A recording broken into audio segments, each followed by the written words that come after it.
What's going on, everyone? Welcome back to Redonkulous Gaming. Today we're going to talk a little Protection Paladin, and we're going to roll with the Night Fae Covenant, and this is a goofy ability that we're going to have to talk about and really kind of dissect.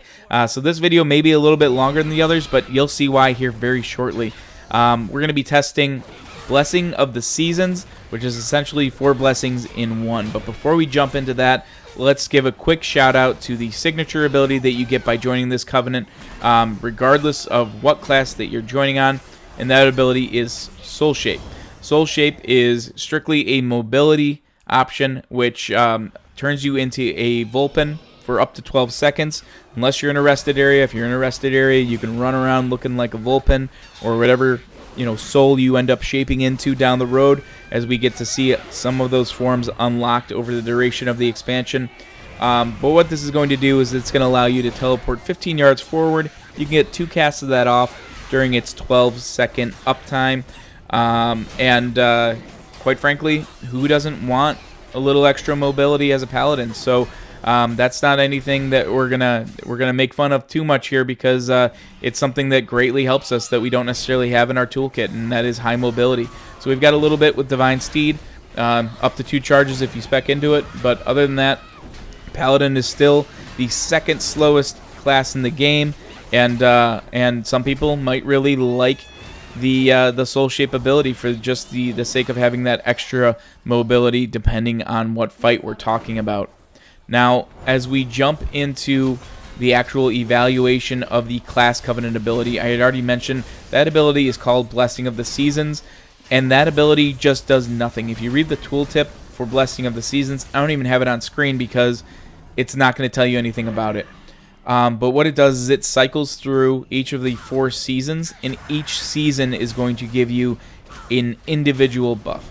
So let's talk about this a little bit.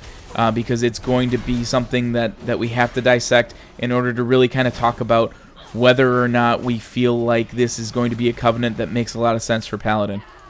Now, it's worth mentioning a couple of things in terms of just the nuance of each of these abilities. It is 4 abilities in one, and the way that this works is that you're going to cycle through each blessing in the order in which the seasons go throughout the calendar year. So you'll start off with Blessing of the Spring. Then that button will turn into Blessing of the Summer, and then that button will turn into Blessing of the Autumn, and then finally Blessing of the Winter, and then you'll cycle right on back through that. It's worth noting that the ability has a 45-second cooldown, and that the uptime of whatever buff you're casting is only 30 seconds. So it's not going to be 100% uptime, but it's still going to be pretty darn high. You're only going to have 15 seconds or so that you're not going to have a buff up. Now, if you look at each of these blessings, they each do something a little bit differently. So we're going to have to talk about them a little bit differently than we have in the past. So instead of just kind of running through and saying, how does the ability feel? Is it fun or not? What's the strength of the ability? What's the viability? Like I'm able to do in a lot of the other videos, I'm going to have to kind of dissect each of the 4 blessings and kind of talk about the situations in which you may see a benefit for it. So what I will say is that this ability, more so than any covenant ability, is going to change the way in which you play your class. Especially as a protection paladin, you're going to have to be more situationally aware, and you're going to probably want to mouse over macro the heck out of this thing, depending on which buff is up at that time, because it does not always make sense to just mindlessly push the button and increase the buff on yourself. It's likely going to make the most sense to cast it on a party member wherever possible. Not in all situations, but in some. So let's go ahead and jump into it. In terms of it being fun, and in terms of how the ability feels, it's something that just is going to be rotational. The strength kind of depends on the buff, quite frankly, and the viability kind of depends on the situation. So, like I said, this is a relatively different video than the ones I've done in the past. For Blessing of the Spring, which is the first one in its cycle, this is where you're going to bless an ally for 30 seconds, and that's going to increase their healing done by 10% and increase the healing received by 20%. Now, you can go one of 2 ways for this one. You can either cast it on your healer to increase their overall healing done by 10%, or you can cast it on yourself or an ally if it's someone that is just getting ripped apart and might need that extra healing. So this is your first buff in the cycle, is really kind of intended to help your healer with whatever it is that you need in that given situation. Now, generally, I don't like abilities like this because it's really hard to say, is this something that I'm going to benefit from in Torghast, as well as dungeons, as well as raids? The answer to all 4 of these buffs is yes. There's always a situation in which this is going to help somebody. It just that somebody might not be you. And that's why it's a little bit different than other Covenant abilities, because Paladin, which is already an incredibly high utility class, it gains a whole lot more utility with this. And as good as a player as you are, and as good as you are at managing these buffs, is as good as the ability is ultimately going to be. So if you just choose to kind of tune out for this first one and say, okay, I'm always going to cast this on myself because as a tank, I can always take, an extra 20% healing. Your healer's not generally going to complain too much about that. But there could be a situation like in a raid where you're not actively tanking. A tank swap is generally done on just about every fight these days, and it might make sense to cast that buff instead on the tank that is currently actively tanking. So that might be the way that you choose to cycle through that, and that's going to help your healers tremendously. There's always value for that kind of thing. When we look at the next blessing, Blessing of Summer, this is where you bless an ally for 30 seconds or yourself, and this is where that's going to cause their attacks to have a 40% chance to deal an additional 30% damage as holy. So this is another situation where if you're a tank, as a paladin, this really isn't a problem right now, but if you're struggling on your initial threat for whatever reason, or if you're undergeared and you feel like I need to cast this on myself so I get some additional throughput, you can, but it would likely be a wasted ability. This is something that you're likely going to want to make sure that you cast on a DPS that is either low and you need to pick it up to help get through a fight, or you're going to want to go ahead and give it to most likely your highest DPS so that you can increase their overall throughput and that things die faster. The faster things die, the less tanking you have to do, and the less hits you have to take. So this is one where you're likely going to want to have a mouse over macro ready for Blessing of Summer so that you can mouse over to the best DPS in your group, buff them, give them 30 seconds, and then you're likely going to want to, in the same way that a lot of hunters and rogues have their misdirections macroed, you're likely going to want to do the same thing where you macro the target and let them know in a whisper that, hey, you've got this buff, enjoy 30 seconds of just shredding faces, right? So this is an additional increase of 30% additional damage as holy, but it only has a 40% chance. So it's not going to guarantee 100% uptime, but it's something that will certainly increase their overall damage over the course of that 30-second buff. Now, as you cycle to the next ability, that next one is Blessing of Autumn. And so now we're a minute and a half into the cycle because this has a 45-second cooldown from the first ability to the second ability. So at a minute and a half mark, you'll be able to cast Blessing of Autumn. This is where you're going to bless an ally for 30 seconds, causing their cooldowns to recover 30% faster. So, again, this is one that you can certainly cast on yourself. Because if you've blown all your cooldowns early in a fight and you've intended that, hey, I'm a minute and a half into this fight, I have cooldowns that I need back up, maybe I need my wings back up, whatever it might be, you can cast it on yourself. You're going to have it up for 30 seconds, and that's going to cause your cooldowns to recover 30% faster. So you get wings up that much faster, you get a lot of your active mitigation stuff up faster, you get a lot of your big cooldowns up faster. So that's certainly a viable option. However, there's going to be an instance where you may be tracking the cooldowns of other raid members.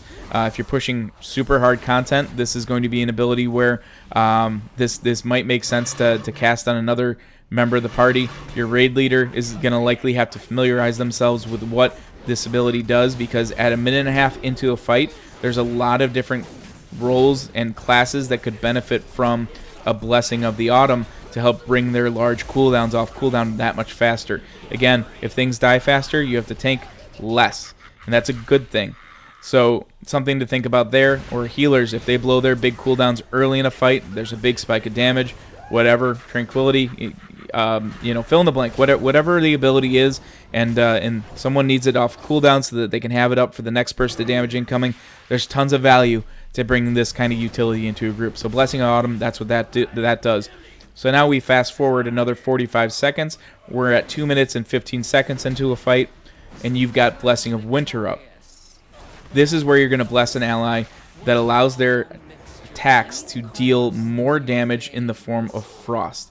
And it's going to reduce enemies' movement speed by 3% and attack speed by 2%, stacking up to 10 times. So you're ultimately going to be reducing movement speed by up to 30% and attack speed by 20%. So that's what the stacking 10 times means. So it's going to start at 3% movement speed, reduction in movement speed, and a reduction in attack speed by 2%, and that's going to work its way up to 20 and 30% respectively. This, again, is something that you're going to want to be cognizant of, but it likely makes sense to cast it on yourself. Why does that make sense? Because even though you're doing a little bit more damage, that's the nice thing about Blessing of Winter, is that it empowers your damages, your abilities, and makes you do more damage as Frost. So that part might essentially be wasted on yourself, but if enemies are attacking you at 20% less attack speed, that means you're taking less damage over the course of time in which that buff is up. So again, this is going to be up for 30 seconds. The longer those things live, the less attacks they're going to get off, as long as they're living for at least 30 seconds. And then the buff will drop off, and then you'll cycle right back up to spring. So Blessing of Winter is one that you're going to want to kind of play around with depending on what makes sense. Now, it doesn't have to be you that does the attacking. Maybe someone else can do the attacking for you. So you're going to want to empower a member of the DPS in the party with Blessing of Winter, because they're hitting probably the same targets you are, and they're slowing their movement speed and their attack speed in the same way that you would. But this is one where you have a little bit more freedom in terms of how you're going to be casting the buff out. You're not going to be necessarily looking to empower someone else in the group if they don't necessarily know what to do with it. But if you're running with Night Fae and you're playing a Protection Paladin, people are going to have to understand what these buffs do. So it's going to be up to you, a player, to make sure that people are educated if they don't necessarily play a Night Fae Paladin, because these are really strong buffs individually. It just takes 3 minutes to cycle through them. So you're really only going to go from start to finish, likely over the course of a raid fight, maybe not even a Mythic Plus fight, where you're fighting a boss, just because you may not be fighting a boss for 3 minutes in Mythic Plus. That's probably pretty unlikely, at least early on in Keys. As things start to scale, we'll see. But you're going to get the most value out of the entire cycle in the raid. But the early buffs that are being done, Spring and Summer specifically, are going to bring pretty darn good utility to yourself, as well as members of your party, a minute and a half into a fight. So Spring, casting it on yourself, all of a sudden you get 20% increased healing. That could be a no-brainer for Mythic Plus, where you just want to make sure Spring is on you at all times, until you feel to the point where you're tanky enough where you feel as though you have enough viability to keep yourself up by yourself. So there's a lot of different options and a lot of different ways that you can play with Night Fae as a Protection Paladin. Now, this can be a good thing and a bad thing. And so this is one of those Covenant abilities where you're only going to get out of it what you put into it. If you manage these buffs correctly, you're going to see a large amount of throughput for your overall group in terms of the damage done, the healing done, as well as any of the utility and the ability to kind of bring things off cooldown faster. It just kind of depends on where you are in that buff cycle.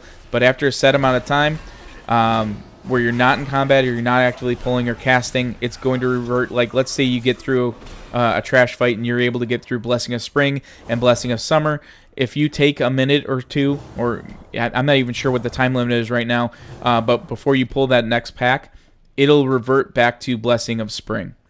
So you'll start at the very beginning. You won't necessarily go into that next pack with Blessing of Autumn unless it's something that you're consistently casting and keeping up. So that's just something to be aware of, and it's just something to kind of keep an eye on. But overall, it's up to you to kind of educate people in terms of the buff that they're getting. If you want to just kind of not even think about it and cast all 4 of these buffs on yourself, you can. You're just not going to get everything that you could be getting out of those abilities, but it's worth definitely educating if you run a static group of any kind, for Mythic Plus or for raiding, just letting them know what that brings to the table, especially Blessing of Autumn, for example, which will reset cooldowns at 30% faster rate. That's definitely a really nice thing.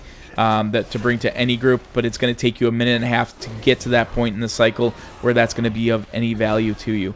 So overall, when I look at the Blessing of Seasons and all 4 of these buffs, I think it's crazy fun to play because it's a lot to manage. The problem is it's super easy to lose track of where you are in the cycle. So you're probably going to want to rely on weak auras and other different tools to make this something that's easier to manage. I also think that this is a pretty strong Covenant ability to grant really any of the classes. It's different though. It's so much different than any of the other tank Covenant abilities because it's strictly utility based. Like this, it gives you insane utility and it gives you a lot of versatility that you bring to really a raid group as well as a Mythic Plus group. There's obviously enhancements that can be done to yourself that you can take advantage of if you're just going to solo Torghast or whatever. So I think the viability is there for this one, and I would actually say that this is a really, really strong Covenant choice for a Paladin. It just really depends on how it is that these skills are deployed, but would love to know your thoughts because this might be a nightmare for some of you guys to manage and to even fathom or really kind of think about. But I think this one could be a lot of fun as it plays out throughout Shadowlands, especially as things start to scale and things get a lot harder.